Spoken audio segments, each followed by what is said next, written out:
Ada umatnya Nabi yang paling unik di dunia, mungkin Pak dosen, saya, kiai pun nggak bisa niru. Tuh ada orang tuh ganteng sekali, istrinya cantik sekali. Itu tahu-tahu sudah 10 tahun tidak pernah hubungan suami istri.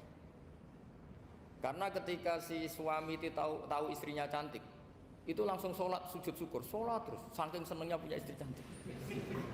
Yang istrinya cantik juga solihah, tahu suaminya ganteng ya terus sholat terus syukur.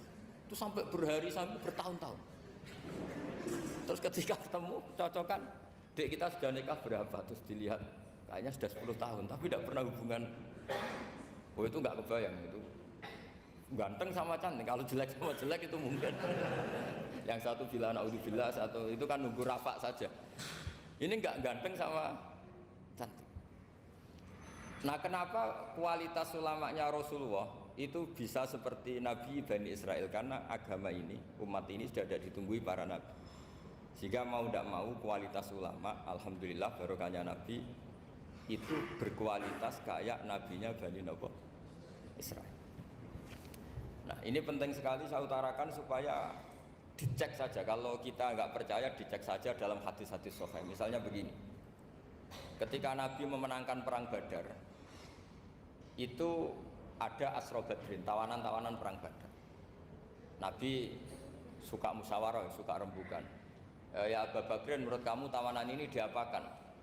Kata Abu Bakar, hum asyiratuka, mereka itu keluarga engkau, orang-orang Quraisy.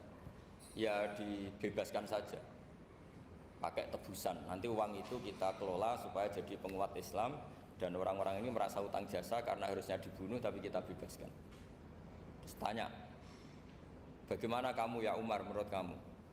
Kata Umar, ini kan orang-orang yang dulu ingin bunuh kamu, yang ingin menghabisi jenengan, ingin dan sudah ngusir jenengan. Ya setelah ketangkap ya dibunuh, kok repot. Apa kata Rasulullah? Rasulullah spontan ngendikan, inna masalah kayak Abu Bakrin kama sali Ibrahim, kamu ibarat kayak Nabi Ibrahim. Izqala faman tabi'ani fa innahu minni wa man asani fa innakal ghafurur rahim. Jadi Nabi Ibrahim itu unik, melihat umat itu sesyafakoh itu. Syafakoh itu banget sayangnya. Nabi Ibrahim cara berpikir, faman tabi'ani fa innahu minni, orang yang ikut saya ya Allah pasti golongan saya, tentu layak masuk surga. Waman asoni, orang yang mendurhakai saya, fa innaka ghafurur rahim, engkau maha pengampun. Bukan yang mendurhakai langsung masuk neraka, enggak, engkau maha pengampun. Wa masaluka ya Umar kama salin Nuh, isqala rabbi la tadzar ala ardi minal kafirina dajjara. Umar, kamu mirip Nabi Nuh, inginnya semua orang kafir dihabisin. Ya masyhur kan Nabi Nuh itu nggak ingin ada orang kafir sampai ada banjir tufan. Nah kalau sampean tanya bedanya apa dengan garis keras sekarang? Bedanya ya beda sekali. Kalau Nabi Nuh benci sama orang kafir itu diserahkan yang punya, sehingga yang punya yaitu Allah yang menghukum dengan banjir bandang. Tapi kalau kita kan kadang kita bertindak sendiri, jadi potensi disalahkan. Yang jelas dalam hadis-hadis sahih, Nabi Nuh itu tidak bisa mensyafaati karena itu. Ketika diminta ini hadis sahih, bukan ada di Bukhari, ada di Muslim. Karena biasanya kalau di kota itu ditanya ini sahih enggak ya? Untungnya yang tanya kadang enggak paham, ini alhamdulillahnya, jadi wah repot.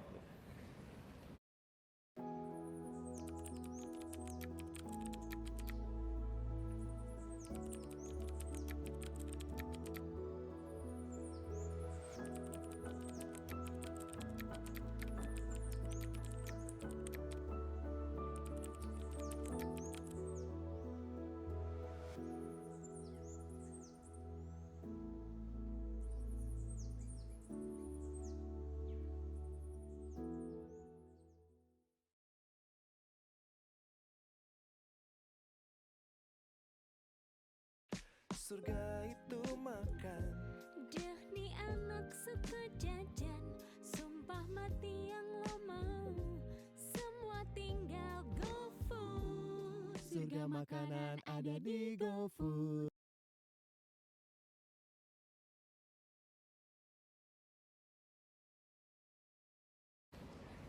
Nabi Nuh itu diantara sebabnya nggak bisa mensyafaati adalah pernah corong Jawa maksudno kaume. Kalau dalam bahasa Arab itu da'a li Zaidin berarti mendoakan positif, kalau da'a ala Zaidin mendoakan negatif. Kalau orang Jawa itu ada doa, ada pasot. Nabi Nuh adalah orang yang pernah maksudkan kaumnya. Nah, Saya cerita sedikit tentang Nabi Nuh dan Nabi Ibrahim.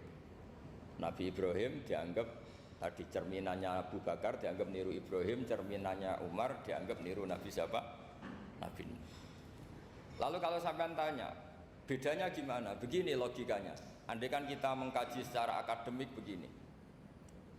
Ada ulama besar namanya Abdul Hasan Asyadzili, itu masyhur di Indonesia menjadi Thariqah Asyadziliyah. Terus ada seorang muridnya minta gini, ya Abdul Hasan Asyadzili, tolong saya dikasih ijazah supaya saya tidak pernah maksiat di bumi ini. Karena saya takut sama Allah, kalau saya maksiat itu merasa tidak nyaman dengan Allah. Abdul Hasan Asyadzili ini malah marah besar. Atuhibbu alla tadhharu maghfiratuh. Kalau kamu tidak pernah maksiat, berarti kamu suka maghfirahnya Allah Ta'ala itu tidak kelihatan, karena nggak ada yang maksiat. Tapi bukan dukung kamu yang tidak ada, ini cerita ilmiah. Tapi kalau Said Abdul Al-Haddad itu kebalikannya. Ada orang fasik gitu, hidup berkeliaran, mengganggu masyarakat, ganggu ketertiban agama. Ada kiai atau siapa gitu mendoakan supaya tobat atau dikasih panjang umur supaya nanti bisa tobat. Itu beliau Said Abdul Al-Haddad marah besar. Man da'a li fasikin bil baqa faqad ahabba ayyusawahu fi ardi. Orang yang mendoakan orang fasik hidup berarti dia suka Allah dimaksiati di buminya. Jadi akhirnya jadi kutub besar, yang satu Sadziliyah, yang satu Haddadiyah. Kenapa ya? Karena tadi yang satu cerminan Nabi Isa, yang satu cerminan Nabi Yahya. Sebagaimana sabda Rasulullah tadi, apa ulama ummati ka anbiya'i bani Israil. Juga masyhur dalam aplikasi pengajaran juga gitu. Masyhur sekali dalam kitab-kitab diceritakan. Kalau Said Abdul Al-Haddad, kalau ada orang sowan itu, kamu ngaji sama siapa? Sama si A gitu. Pernah nangis gak pas ngajar? Gak pernah. Udah gak terus, gak usah diterusin ngaji orang seperti itu. Hatinya atas ya, wong ora iso nangis ya. Tapi kalau Abdul Hasan Asyadzili kebalikan, kamu ngaji sama siapa? Sama si A gitu. Pernah tertawa enggak kalau ngaji? Enggak pernah. Udah, enggak usah ngaji sama orang itu. Orang enggak bisa syukur. Jadi itu manhaj besar. Nah, akhirnya orang-orang kayak kita ini enggak jelas semua. Nangis ya bisa, syukur, guyu ya bisa. Cuma celakanya kalau kita nangis karena tidak punya uang, kalau guyu karena punya uang, itu masalahnya. Tapi kalau wali-wali dulu enggak. Kalau senyum ya karena saking yakin rahmatnya Allah itu wasiat rahmatu. Kalau nangis ya karena takut azabnya Allah. Kalau kita kan enggak, sangat-sangat materialistik. Ini yang membedakan kita. Sebenarnya nangis dan senyum itu satu keharusan karena Allah punya madharul jalal. Ketika Allah dengan sifat keagungannya, maka kita ini cara Jawa serako bersenyum. Tapi Allah itu kadang sebagai madharul jamal, adanya satu keasikan. Sehingga yang merengut itu yang salah. Makanya dalam ilmu tasawuf, kutub wali itu hanya dua. Allah dengan madharul jalal, dengan Allah yang madharul jamal. Contoh madharul jalal misalnya gini. Ketika Nabi Musa ingin melihat Allah, saking kangennya ingin melihat Allah, Rabbi arini anzur ilaik, ya Allah saya beri hak untuk melihat engkau. Allah dengan jalalnya gini, Allah itu qadim, superior. Tentu gak layak tersentuh barang hadis itu makhluk. Sehingga ketika falam matajalla rabbuhu lil jabali ja'alahu dakka wa kharra Musa sa'iqa. Sehingga enggak levelnya, apapun hebatnya Nabi ini tetap makhluk. Sementara Allah itu qadim. Enggak kuat. Makhluk yang fana ini, yang profan ini enggak kuat. Enggak kuat menampung zat yang qadim, yang superior. Sehingga gunung pun hancur. Nabi Musa pingsan. Tapi ketika Allah dengan madharul jamal itu Allah dengan keindahannya, dengan kasih sayangnya, memberi hak makhluknya untuk melihat. Nah, di sini ini Allah sering ngendikan wujuhu yauma idzin nadhirah ila rabbiha nadhirah. Nanti ada wajah-wajah yang di surga itu melihat saya, kata Allah. Tapi apakah betul melihat kayak saya melihat dosen, melihat Pak Rektor, melihat teman-teman itu tidak bisa.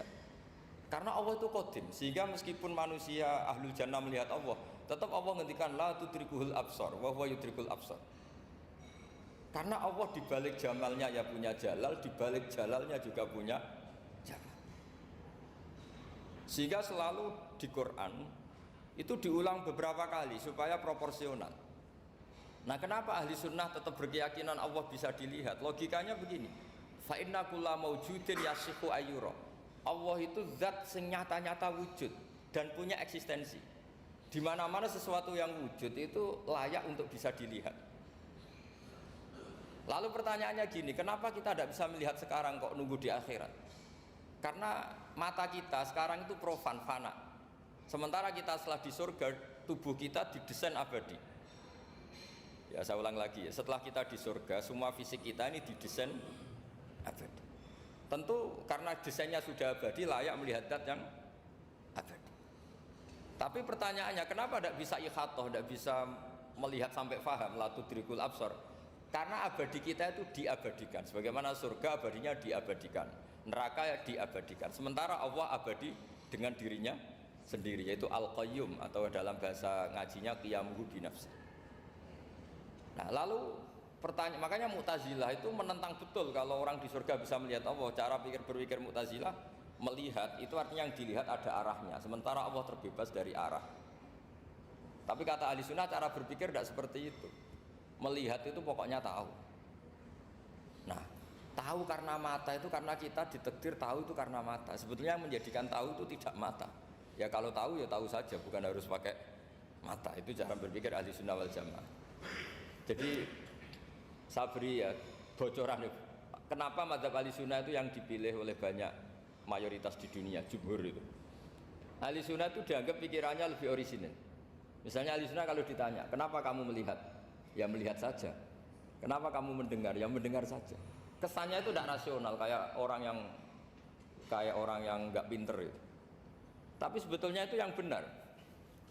Jadi cara berpikir ahli sunnah itu melihat itu menjadi tahu. Menjadi tahu itu bisa karena mendengar, bisa karena melihat, bisa karena dikasih tahu, bisa karena bersentuhan. Sebab itu di Quran itu ada ayat ala ya'lamu man khalaqa, bukankah zat yang menciptakan itu menjadi tahu. Sehingga kenapa Allah itu selalu tahu? Karena Allah yang menciptakan. Kalau kamu tahu karena mata, sekali itu jauh maka kamu tidak melihat. Atau kamu sekarang buta, kamu tidak melihat. Atau tertutupi barang itu maka kamu tidak melihat. Tapi kalau kamu tahu karena kamu menciptakan, maka akan melihat terus. Misalnya saya ini tukang batu. Saya ingat betul ketika saya bangun Monas, itu pulpen saya tak tanam di dalam Monas. Saya ingat betul kalau pulpen saya warnanya putih, tak tanam di Monas 2 meter dari pondasi. Setelah saya pulang ke Jogja ditanya, di dalam Monas ada apa? Ada pulpen. Posisinya 2 meter dari pondasi. Kenapa saya tahu? Karena saya yang menciptakan. Nah, karena menciptakan ini sehingga tahu saya akan terus menerus. Tapi kalau tahu karena mata, sekali barang itu tertutupi, nggak tahu. Misalnya saya tahu jenengan karena dekat, sekali jenengan kemana-mana saya sudah tidak tahu.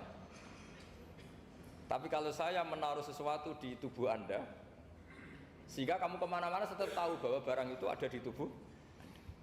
Nanti kalau ada yang protes, tapi bisa saja Gus barang itu dicuri orang kemudian Anda tidak tahu. Yang menjadi tidak tahu karena saya sudah tidak menciptakan suasana itu. Selagi saya yang menciptakan, maka akan tahu terus. Nah, tapi karena Allah ini menciptakan semua yang ada di bumi, maka Allah tahu terus. Jika Allah tahu cara bikin kuman, terus tahu bahwa manusia itu punya kuman, kumannya punya organ, organnya juga punya kuman. Wah, gak kebayang. Kamu bayangkan kayak, makanya Allah itu kalau cerita sederhana, innallaha la yastahi ayyadriba matsalam ma ba'udatan fama fawqaha. Allah itu tidak malu bikin perumpamaan nyamuk, karena nyamuk itu lebih dahsyat dibanding gajah.